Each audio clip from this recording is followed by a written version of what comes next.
Hai korang, okey ramai yang tanya main ingredient yang letak herba yang dimasukkan dalam jus jamu manjakani plus. Okey, kat depan ini adalah bahan-bahan yang saya gunakan. Okey, inilah dia biji manjakani. Inilah dia herba manjakani yang saya sendiri masuk ke dalam kita punya herba lah.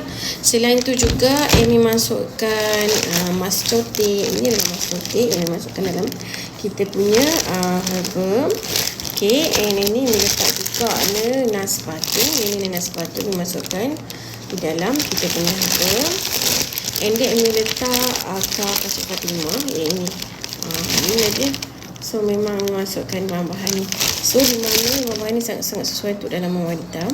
Yang mana untuk wanita-wanita yang berkahwin, yang janda nak berkahwin, nak menikah tu. And then yang sangat-sangat sesuai untuk ketat, sendat, padat.